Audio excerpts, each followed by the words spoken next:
welcome to another edition of the Manual. It is the Professor Woods. I am Chip Rice, and man, did you see?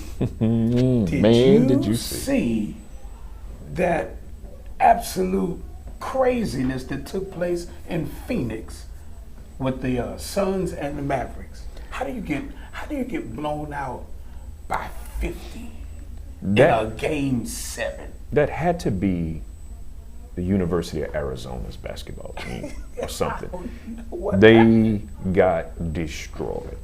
And you could see it early in the game. Because, I mean, Dallas jumped out to, I don't know, almost a double-digit lead really early in the game. So that happens in basketball. It does, but it felt different. And sometimes, the away team, they'll get hot early, and that you just stay the course and you keep grinding and you hang in there. But we knew early in the second quarter that this was not going to be a run situation. You about to get run out of the gym. They say basketball is a game of runs, right? So you get that, but it just never let up. And the thing that I found comical. So let me back up and say I'm not a big Luka fan. Like I'm a fan of his game, but I think he's a jerk. He is a jerk, right? So I don't. And some jerks you like MJ was a jerk, but I like that jerk. This is not my flavor of jerk. You know what I'm saying? He's jerk without accomplishment. Okay. You let him accomplish something in. I get it to you. Okay. I'm all cool with that. Kobe Bryant was a jerk, right? But the 17-year-old Kobe Bryant, I can't ride with you. But the champion Kobe Bryant, I can take. Okay. So Luka's got a little bit of work to do for me to be cool with him. But I say all of that to say that so Lil Wayne gets a great seat for the game. He had an awesome seat. Did you see his tweet about Luka a couple of games back after some flop or whatever that Luka had? Because he said, "Luka, a hoe." That's what he said. Now I'm saying it just like he typed it. Luka, a hoe, a garden too. So I wonder how he was feeling last night. Because Chris Paul and Lil Wayne are real tight. So he probably running past Weezy saying, "Yeah, I'm a hoe. I am." But I'm a hoe that's gonna be playing next week. Right. I'm grinding out these lines. Yep. And I'm gonna have something coming up. That's right. On Wednesday. So, but this was an absolute no-show for me when it came to Phoenix. At every single position, you would expect Booker, Chris Paul, DeAndre Ayton, and then fake thug Jay Crowder. Like those four.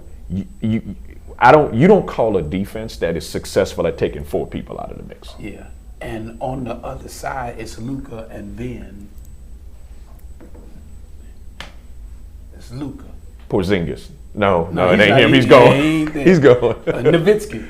Yeah, no. Maybe Jason Kidd is a point guard. No, he's the coach. He's the coach. That's right. I don't know. Yeah, that was I don't know. bad. It's Luka, but apparently they made some stars last night. Dinwiddie's back. Yeah, he's amazing. And he's back. Brunson is earning his overpaid check. He ready to get his money. He go get his money and somebody else's. Money. Wow. Don't know. Well, that was bad. But this is good. This is the Manual.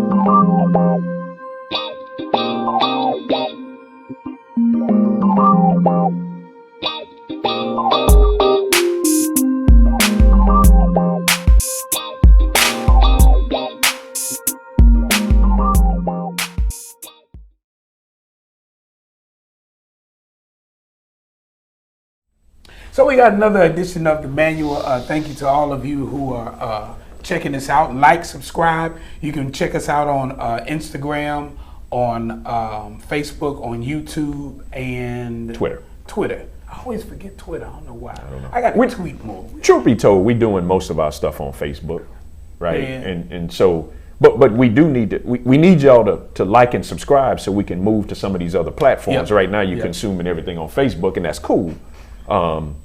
So it makes it hard for us to really put content on those other platforms because it doesn't seem to be the platform of choice right now. And then pretty soon we'll start to get into the other platforms that hold podcasts, so people can get this, from other places. Yeah, absolutely. We want to get this out because we believe in men. We believe in trying to help men as much as we can to have some real conversations about things that go on in our lives, because men's issues are important. We're not tripping on anybody trying to say, the man is this, the man is that, but the man in many instances won't talk about things that we really need to talk about. So that's one of the things that we do in this program. But for this particular segment, we wanted to do it a little differently today, because over the weekend there was a terrible shooting in Buffalo, New York, where 10 people were killed, 3 injured. I have to try to see if I can get the update on the people that were injured. But 10 people were killed at a grocery store in Buffalo, which is, for all intents and purposes, not only a mass shooting, but it was racially motivated. Yes. By the person who perpetrated the crime. And so, we want to talk about this a little bit, because one of the things that happens in our world, specifically in America, is because of social media and because of the news outlets, we're now very open with our statements, with our spins, with the things that people are saying, man. And there's some people out here that are saying some really stupid stuff. As far as these things are concerned, there's some people who have very educated ideas about what's going on, but it gets brushed to the side because of a few people who are just making noise and trying to make their point seem invalid. So, we wanted to honor those people that were killed, their families and everything injured. And injured. Let you know that we are praying for you, we're thinking about you. But then just kind of talk about what's going on as far as the country is concerned when it comes to mass shootings and even the racial element. Yeah. So one of the things that we generally, these incidents prompt a couple of conversations, right? Mental health comes up. Yes. Guns. There is an article that said that he was under a mental health care a little while back. Yeah, I saw that. And then of course the gun debate comes up. Yes. The challenge for me is there's also, I think, a key portion of this conversation that doesn't get as much airtime, and that is the radicalization of people through some of these social media platforms. Okay. Right? Yep. So, I know some people, before I even go there, some people talking about, well, he was live streaming it and why couldn't they stop it and, faster or whatever? Because I think it was about 2 minutes in when I think they killed the feed maybe. But the reality is, no matter how great your technology is, you don't have an actual person that can watch everything that's happening on social media. Right. And so there's some algorithms that can pick up language and certain things, but it's not instantaneous. Right? But what is troubling to me, excuse me, is the amount of hate that is prevalent on social media on a consistent basis. Right? And we get into this debate between free speech and hate language. Right? And I understand it's a very delicate space, but we're going to be candid, we have white people who have a segment of white America who has literally been convinced that they're a victim to what's going on. Like they believe it. Right. So it's interesting to me because, when we start to deal with racism and things of that nature, you have the obvious malicious content that comes up, and some people you like, yeah, you just making up stuff to justify your feeling. Right. But then you get to some of these young guys, like the alleged perpetrator. And I don't know why we call him alleged. Do we really know? I mean, we know he's the shooter, right? Well, you have to do that you have to say that for legal purposes. Okay. We know. I mean, wasn't nobody else doing it. Okay, so the alleged perpetrator at 18 years old, over the last several months, actually got convinced that declining number of births in the white race and all of these other things puts his way of life at jeopardy. Right. In jeopardy. Puts his American way of life. Now, in jeopardy. Considering that America, one of the strongest attributes of America is its diversity. Right. It's the ability to have people of all different types of cultures to come together and just create some amazing things. And so now you're saying, but it's got to be predominantly white. And I was like, wait a minute. It didn't start out like that. No, it didn't. What are you talking about? It didn't. America did not become great because of one race. No. America became great because of all of us. And so now you got and a lot of free labor. A lot of free labor. You know. And what I've learned now in history is that that's happened in several countries where slavery has contributed to the economy of whether or not that country even in Africa. Yeah, in Africa too. Africa, China, the Middle East, Europe. That has always been a staple of people rising to prominence. Yes. And so, but now that the playing field is starting to level out just a little bit, maybe not as fast as we like to see in some areas, but it's starting to level out, and it's like all of a sudden your way of life is threatened. Yeah. That's stupid. And we've got to figure out, and I'll be honest, this. So let me back up. So first of all, let me take a little diversion. I'll come back to this. All right. So I go to the gas pump, and you know that car requires premium. Oh my goodness. To make matters worse. Right.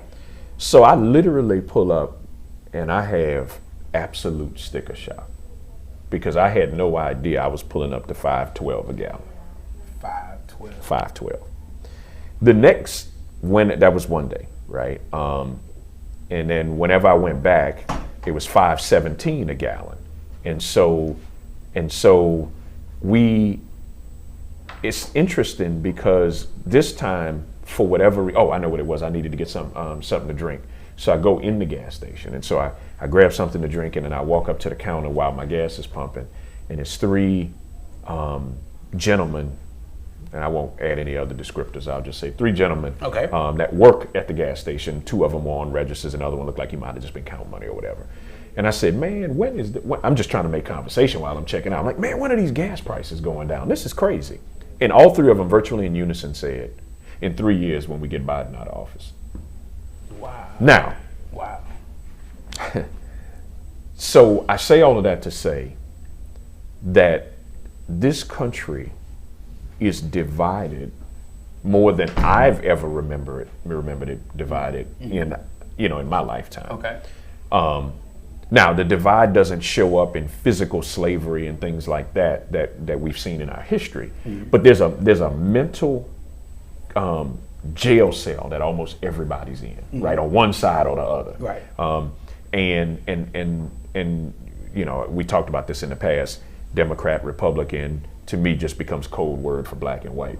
A lot of times, in a lot of instances, right? Yeah. And so I'm sitting here and I'm thinking to myself, wow, out of everything that you could have responded, all three, which means y'all been talking about it, all three of y'all said that. And so there's this polarization that happens, and these three men, and I don't want to be presumptuous, but they did not sound or appear to be, PhDs in political science or whatever, or any of that kind of stuff. Okay. So you have to imagine that they're consuming things from sources that probably already fit their disposition anyway. Right. And it's reinforcing their thoughts. Yep. Right. Yep. And so now back to this issue is we have so many young people out here who are being inundated with content that's shaping the way they see the world and the way they see their future. Right. And most don't, but a few of them have the wherewithal to actually take action on it with that information. Right. It is devastating because they're being fed information and they're not being fed truth. Correct. They're not having any understanding behind what's going on to know what needs to happen. And so it results in situations like this where now it's like, okay, I now have the access to certain things to go and do what should not be done. Right. This brings about all the time the argument on guns and the availability and everything else. And you're a gun owner, I'm a gun owner. I don't have an issue with that, but I've never decided that I'm just going to go shoot up a school, a supermarket, anything else. It is to protect my home, to protect my family. There, I have no other agenda whatsoever, unless we just go out and we feel in manly and go shoot at shoot at the range. Yeah. You know, but that it's all for protection, and the problem is the gun industry comes under attack when things like this happen. That's right. But the truth of the matter is, whether people like it or not, they did not make that person believe what they believe to act on how they acted. No, not at all. Because if that's the case, you really have to eliminate the knife industry. You have to eliminate the any other tool that you could possibly use to hurt or kill somebody. Yeah. We've seen people drive vehicles straight into a crowd. So do we get rid of cars now? Right. It's a little more centered on the guns because of the availability and the how quickly and how many can be used to harm people. That's right. So there has to be some emphasis and responsibility, probably greater responsibility put up in those areas. Sure. But there are people who believe things and then they act on it and then they hurt people. That's right. I'll be honest. The guns, it would probably disturb me even more so than the gun issue is the body armor. Yeah. Now, like, how does a regular person get that? What do you need body armor for? Like, people do shooting competitions, people hunt. There's a lot of sport-related things that happen around guns, so I get guns. When has a bear ever walked up with his 12 gauge? It was like, we need to wear this body armor out in the wilderness just in case. Right. This is stupid. So this guy's coming in with body armor. Wow. And see, we won't check that. See, that needs to be checked. Forget the gun. Yeah. Because if we can be honest, we now know that the deceased security guard, retired Buffalo police officer at the store, fired off a round and hit him, but because of the armor, it didn't penetrate. So now, if the armor is not available, you can take this man down before he kills all these other people. Correct. Why would a civilian need body armor? Exactly. Police, I get. Yes, military, I get. Absolutely. Civilians, what we need that for? Right. Why do civilians need bazookas? It's like... I'm going to buy a surface-to-air missile launcher. Oh, my God. It's coming. Something where you have one set up at your house, a do-it-yourself kit where you come in and nail everything down just in case, something. We make excuse for what it is that we want to do. That's right. And then people get harmed, and now all of a sudden people are appalled. Right. We can do something about things like that. Right. We start thinking about the concept. That's right. It's stupid. So I was looking online because I saw a tweet where I was looking at what was going on in Buffalo, and they were like, but that was not the only mass shooting on Sunday. I said, what? In California. In California, at a church. There was some Taiwanese people that were shot. It said 7 were, some were injured. I have to go back and find out whether or not, I don't think anybody died, but there was a shooting that took place there.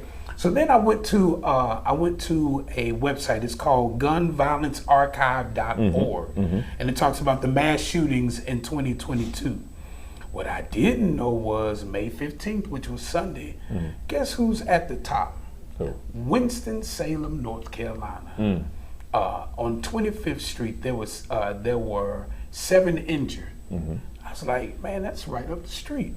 So on Sunday, there was a mass shooting in North Carolina, in Texas, in California. The California shooting, there was 1 person that was killed and 5 people that were injured. There were 2 in Texas, 1 in Amarillo, 1 in Houston. In Houston, there were 2 people killed, 3 people injured, 1 killed, 4 injured in Amarillo. And then on that Saturday in New York, of course, is the Buffalo shooting that took place where there were 10 people killed and 3 injured. And now, this ought to say something about what's going on in this country, about the hate, the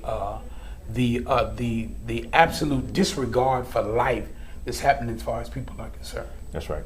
So now, how do we point this all back to men? Because if you go through these shootings, I would venture to say that out of all of these shootings that have been taking place in the country, few of them were done by women. That's right. I would venture to say that. Any? I would have to research it because I can't say for absolute certainty. But the profile we know is not man. women. Exactly. Fits the man. Exactly. And so what is wrong with the man? What is wrong with our mind? What is wrong with our concepts? What is wrong with us that we feel empowered to just believe we can take somebody else's life? What is it that we're missing? So let me unpack just a little bit of that, because I have a theory, a partial theory at least. Okay. At least that might help get at the ramping up of these events, right? Okay. Because a level of violence, I mean, let's be honest, the country was founded on violence, right? So the United States of America was founded on violence. Yes, I said it. Yes. And so, but what we've seen is over time, and now more recently, this kind of ramp up. And one of the things, as a video game guy, this one hits me. When you spend hours a day killing people on your TV, killing people in real life is not as far-fetched an idea. These games are made so real now that you literally are sitting in a scope in some games taking people out. Wow. I think the value of life or the trauma of death has been so reduced, value of life reduced, trauma of death reduced also, that now it's a game. It's a game. It's a game. Real life has become a game, and the metaverse and all of these other things are only driving that even further, where the line between real and fake is so blurred that now people can do things, and not until the gravity of the situation hits them do they even understand the magnitude of it. You're right. I just thought about when you were saying that, I said, and so from a spiritual standpoint, it's like now to the metaverse conversation or the Walking Dead, it's like all of a sudden now it's like, okay, well, they'll come back and it's now survival of me and everything else. And so life doesn't really mean that. That's right. Because somehow they're going to come back from whatever it is that's going on in some form. And so now it's so convoluted that we don't value human life anymore. We're desensitized to caring about people. Exactly. Wow. So I think fathers, men who are fathers, should also think about the young people that they're charged with leading. What are they looking at on their cell phones? What are they playing on these video games? What and how is that affecting the way? Do we ever sit down with our young men and really start to dig deep enough to understand how they look at life, the value of life? I'm not talking about career aspirations. I'm talking about just the value of life itself, right? We make babies, we don't have to take care of them, whatever, right? We kill people, no big deal, no remorse, right? I mean, if I work, I work. If I don't, I work. I don't. Exactly. I come to the interview high. You know, I mean, it's just the value of things has demonstrably gone down. The one other piece I'll throw out there, and then I'll shut up. I know we're getting close to time. Obviously, I have a lot of thoughts on here, but one of the things that also bothers me, and this probably will fly in the face of some of the things I just said, but it is amazing to me. Every time a young white male unloads on people, they make it safely to the courtroom. But that's what I wonder. I was like, how did he get arrested? But a person of color driving a car with an expired tag and no weapon dies on the scene. Now I'm making generalizations. I get that, but what I'm saying is, to me, if anybody shouldn't make it, it should be the one that just killed. They just killed 10 people. And tried to kill more than that. That's just what happened. Right. You know, or and don't even get me started on are we gonna stop and get him something to eat on his way to jail, which is the South Carolina situation. So my point is to what I'd love to understand. I won't profess to understand the details, and I don't want to persecute anybody prematurely, but I'd love to understand from some law enforcement people why it's easier to de-escalate mass shootings than it is to de-escalate a traffic stop. When somebody has clearly already shown, I will kill you. They've demonstrated it. They've demonstrated it. And in most 10 cases, times over. they're willing to die in the process. Right. How do you de-escalate somebody with body armor and an AR-15 who just killed double-digit numbers of people, but you can't de-escalate an 18-year-old male on a traffic stop with no weapon? Right. It is a travesty, but it has to be discussed. Man, we can't even get into because this opens up a whole nother conversation about how things like this are not being taught to our children for them to understand our history so that you cannot repeat it.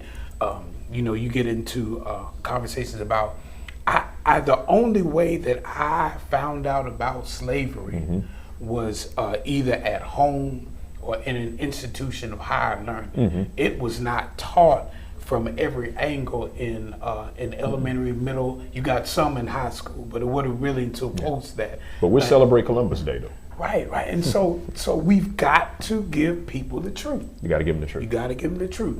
And please know this is not a racial conversation from the similar of exalting one over another. No, but it is a racial conversation. But it is a racial conversation. Right. Yeah, and so we've got to talk about it so that we can learn how to all live together and love one another and see what we can do to get better. And if we truly want to fix it, now this is my challenge to everybody that's listening, watching, whatever. When white people start to be outraged by it, it gets fixed. Yes. So now that's true. We went through the George Floyd thing, right? And all the churches wanted to come together. And what can we do? Well, you can start talking about it and expressing your outrage. I understand that it may not be, if you're not a person of color, it may not be the most comfortable thing. But if you're outraged, say it. Say something. Like, we need help. It can't just be people of color trying to fight this battle. And at this point, for me, silence is complicit. Wow. So this conversation may spill over. We'll see. But once again, Father, we just pray for those families in Buffalo that have been affected by this mass shooting, God. And God, since we know you're God and we know you, we even pray for the person that perpetrated this because his mind is off. He's been colluding with devils and his own flesh to make him perpetrate such a terrible event in the lives of others. And so we just ask you to help those families, God, and help us as people to begin to love and understand each other so that we can have better relationships. We love you for Christ's sake. Amen. Amen. All right, so y'all, thank y'all so much for jumping in with us on this evening, and we'll look forward to being with you on next week. He's the Professor Woods. I am Chip Rice, and we'll see you next time on The Manual.